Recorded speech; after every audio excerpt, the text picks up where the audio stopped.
just outside the Brussels region. Race that used to start down in Saint-Vendémois, and we've had riders down. Perhaps a little too complacent at the back of the peloton. inCycling, well, several of their riders involved, and this was it. Almost innocuous, really, towards the back of the peloton. Only takes one to go. Orica Green Edge, if they want the Michael Matthews win, have a job to do to deliver their sprinter into those final 200 metres. And this is where they're going to struggle. One man already struggling is Alex Kiers. Oh, and that's not good news for the breakaway.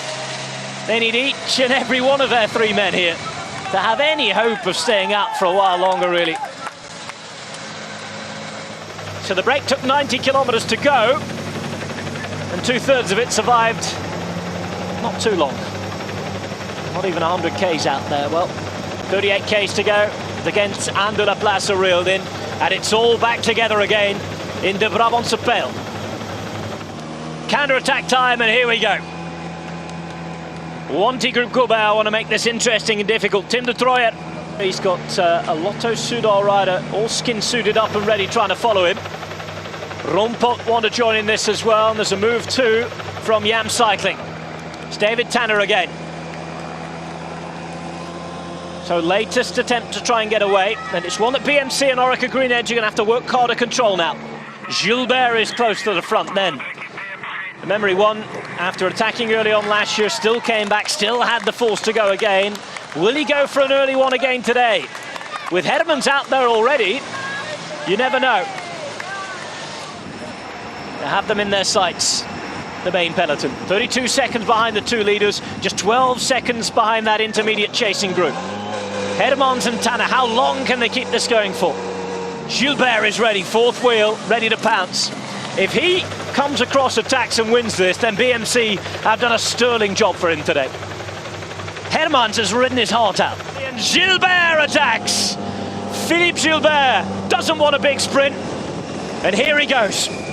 The winner last year, the winner 4 years ago, Philippe Gilbert, and he's got that man to springboard onto. Hermans looks behind, he'll see his teammate coming up from behind. And Hermans has done a brilliant job. Final climb of the day for Ben Hermans. 200-metre cobbled section, there is the last kilometre. Flamme Rouge for Ben Hermans, an attack behind from Julian Alaphilippe. Gilbert with one teammate remaining. Matthews is there as well though. Here is Hermans, it's the top. This is a wonderful ride from Ben Hermans. What is left though with him? Hermans is there, it's a crowd of people at the top here in Overijse. Hermans going for the line. Hermans is there. 300 metres to go now for the Belgian. inCycling though wanting to write it up. Gilbert, Rebellin, Galopin, Howes is there as well as Haas. Michael Matthews in the perfect position, but are they going to get it though from Ben Hermans? 200 metres now for Ben Hermans. Big final turn for him. This is a wonderful ride from the breakaway. Ben Hermans surely is not going to do it. I think he is, you know. Hermans sprints in, looks behind. This is massive as it started up behind from Michael Matthews. Hermans is there, grits his teeth, goes for the line. Hermans is going to be able to take the win. What a ride, what a day. It does work for BMC, and Ben Hermans from the breakaway takes victory in the Brabantse Pijl.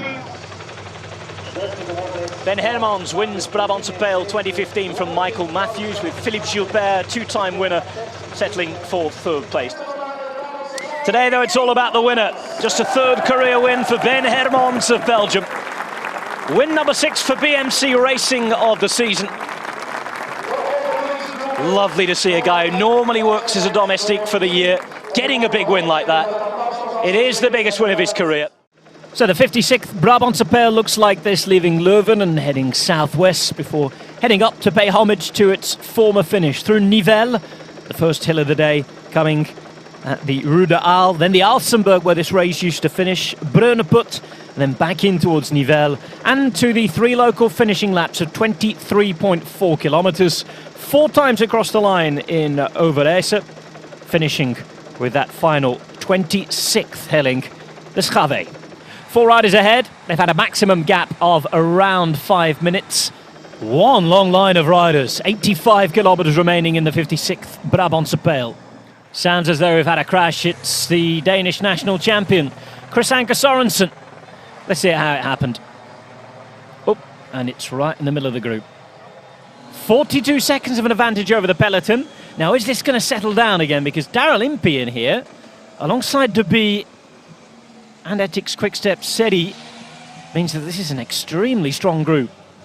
And this is all that's left of the peloton.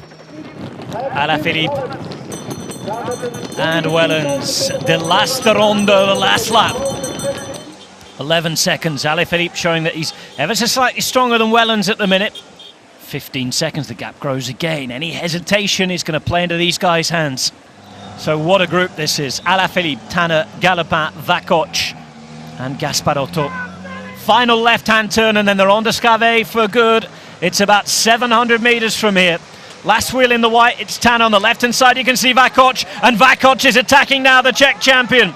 Alaphilippe's done his job. It's Vakoch going, dragging two riders with him. Tanner is dead as well at the back. It is Vakoch in the Czech champion's jersey. Kokar is with him, but at the moment it is Vakoch riding away. Petr Vakoch, leader for the day at Ethics Quickstep, is surely going to take the victory all on his own. 23 years of age from the Czech Republic. It is going to be a third win of the season for Petr Vakoch. Chance for a look round, even time for a celebration. What a Brabantse Pijl, attacks all day long. It's Ethics Quickstep who win, and Petr Vakoch with victory number 3 of 2016. Petr Vakoch wins Brabantse Pijl 2016 ahead of Enrico Gasparotto, the Italian, very close to his first win in 4 years. Dernier Galopin in third place, with another Frenchman, Kokar, winning the sprint for fourth ahead of Michael Matthews in fifth. Colbrelli, Lammertink, Alaphilippe, Slagter and Vliegen make up a very, very high-quality top 10. Plenty of modesty, but also aware of his powers and possibilities. Today he showed them. Vakoch, the winner of Brabantse Pijl 2016. It's the 57th edition of the Brabantse Pijl, La Flèche Brabançon, the race that goes between both the Flemish and the Wallon Brabant. Of course, a festival of cycling with 26 hills awaited the riders.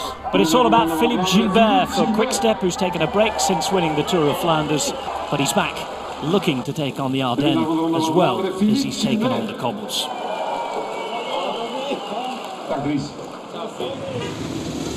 And that's the traditional beautiful image of the Brabantse Pijl. This is Colbrelli. Trying to drop whoever he can. Colbrelli has been so strong today.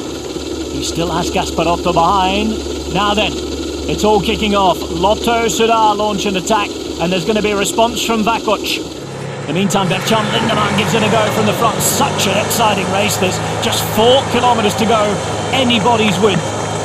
All sorts of permutations.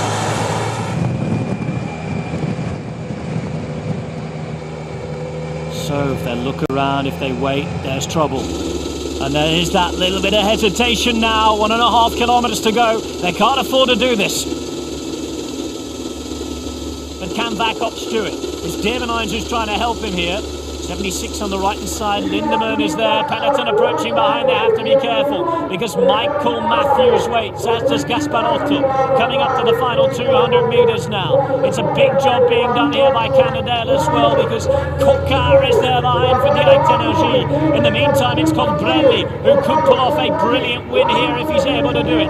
Left-hand turn for him. Everyone looking to stay upright. For Lotto Soudal, they have 2 involved. 200 metres to go. Peloton following on behind though. What can they do? It's Colbrelli, surely.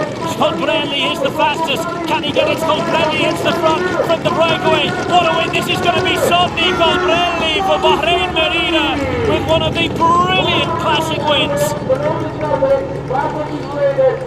Second of the season for him. He has ridden the race of his life. And a great win for Sonny Colbrelli. He owes a lot of it to Gregor Bolla. My, did he work for himself at times.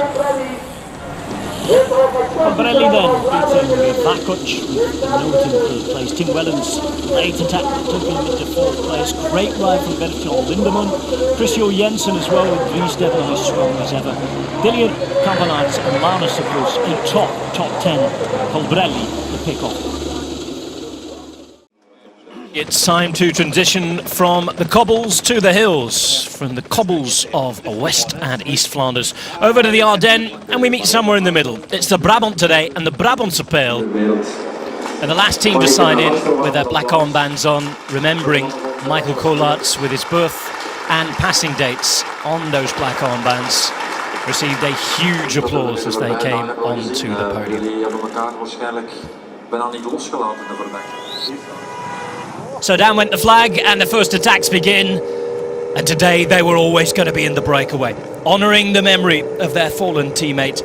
Anders Willems-Crelan would get a man up the road, and the first attack would come, and Dries de Bont would be the man to get in that break for them. Jack Haig and Tosh van der Sande.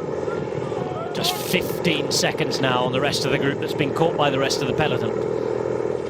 Are we going to see any movement here? PMC certainly like they're putting on the power. Oh, look at this, it's Sonny Colbrelli, defending champion, defending from the front. And he wants to try and rid himself of a few rivals. Well, a brave move from Colbrelli that's being followed by Brian Coca. So the two big sprinters are trying to take it to the climbers. It has been a good day for Tosh van der Sande and Jack Haig so far, but it looks as though it might be about to come to an end. And we're all back together. Time for the next attacks to come on the Holzheide. 3 climbs and 12 Ks remain. Maxime Montfort on the right side making a move. And Lotto Soudal, just as their one rider is brought back, go yet again. Still terrain to play with, and Van Endert is going to make a move. Jelle Van Endert to be chased by Carlos Berona.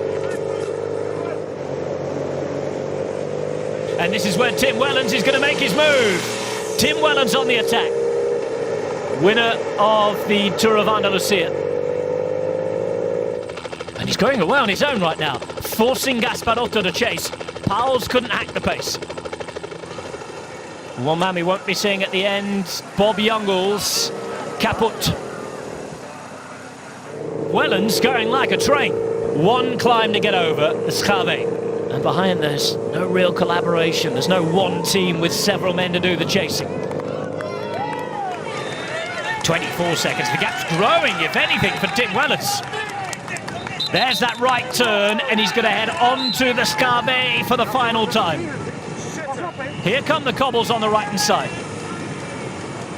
1.4 Ks. And behind, still only one man chasing. There's no collaboration, and it's all Enrico Gasparotto.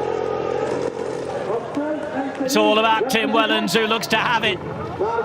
Applause, cheers. It's been a big one for Lotto Soudal as turns this towards the top of the climb, but it is going to be a time to celebrate, I think, for Tim Wellens. He can see them gaining, but he can also see the finish line up ahead. Wellens is there. How far out is he? He's a couple of 100 metres, I think. Tim Wellens is approaching. Behind, they look around, they hesitate far too much. They'd have had to have men to lead them out and take them to the line. It is going to be Tim Wellens having to do it here. It's going to be Wellens to be able to celebrate. After 4 3/4 hours of racing, he can zip up his jersey. And days after a Belgian tragedy, we have a Belgian win. I'm sure it's going to be dedicated to the memory of Michael Collaerts. Today, it's Tim Wellens who points to the sky and wins Brabantse Pijl. And that one was for you, Michael. The top 10 in the 58th Brabantse Pijl finishes with Tim Wellens top of the tree. Sonny Colbrelli, a winner 12 months ago in a respectful second place. Tish Benoit finishing third. 2 Lotto riders on the podium with Peter Seri just outside the podium. Hello and a very warm welcome to Brabantse Pijl, the Brabantse Pijl in 2019. This 58th edition of the race, also known as the Flèche Brabançonne. It's a lovely transition, this one, between the cobbles and the hills, and its traditional start in Leuven continues. This is what the riders take on. 31 climbs heading out to Alsenberg. A couple of laps around there, back towards Waterloo, and then Overijse, Kouterstraat and Heuvelstraat, and the Schavee and Haggard in amongst them too. 7 riders quickly got up the road. De Bont with them, Liveens, Perron, Robeit and Plankert, as well as Frederik Backert. Plenty of Belgians in the break, and a couple of Italians. 86 kilometres remain. It's been fast. I can tell you that the first couple of hours were over 40 kilometres an hour. So first rider from the break to see the peloton again, and it's hard lines, bad luck. But there he is, back in the bunch. And Andrea Perron dropped, as is Buongiorno. 4 riders remain. Well, it's taken about 160 kilometres for the peloton to see them and take them in again. But that is going to be that for the breakaway. And Impey is going to go again. Daryl Impey for the second time in as many climbs. And it's forcing the Koenig Quick-Step to chase. 21 seconds now is the gap for Daryl Impey. By no means a winning margin. But this is a very good attack from Impey. And it's Julien Alaphilippe who sets off. And Tim Wellens in pursuit. So the Koenig Quick-Step decide they are not waiting to the final climb. They are not waiting for it all to happen on the Schavee. Julien Alaphilippe is taking the race to the rest of the bunch. So what a group of riders at the front. Mathieu van der Poel, Daryl Impey, Michael Matthews, Julien Alaphilippe and Tim Wellens. This might be the selection that can test the race. As long as they keep working together, it should be the selection that can test the race.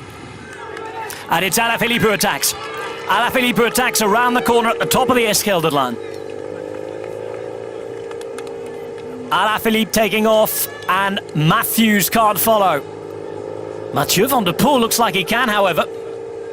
And the peloton behind are approaching. Björg Lambrecht is moving on. Oh, if they mess about too much, you never know. Enrico Gasparotto taking off on the left-hand side as well, and Bettiol's going to go after him. It's Lambrecht behind, and it's Van der Poel now at the front. Alaphilippe about to come round, maybe. Is he waiting? There's still enough room. They go right, they'll go left, and it's the 150-metre dart to the line where they are going to go. And it's Van der Poel at the front now. Van der Poel taking it up at the front after 4.5 hours of racing. Matthews in third behind, and Mathieu van der Poel going. Mathieu van der Poel staying, and Mathieu van der Poel's going to do it. Wow! What a victory! We wondered if he had it against the very best on the hills, and there's the resounding answer. Mathieu van der Poel wins the Brabantse Pijl. And he beats some of the very biggest names in world cycling. And if you saw him walk onto the start podium at the beginning of the day, you'll have known he meant business. Confident, to say the least. And confident he should have been. Mathieu van der Poel, the winner of the Brabantse Pijl, ahead of Alaphilippe and Wellens on the podium, with Matthews and Lambrecht rounding out the top 5. This is a very nice victory. What do you feel about it? I'm really happy and proud also. I was with 3 really big names in front, and to finish stuff like this is it's kind of like a dream. You don't stop winning.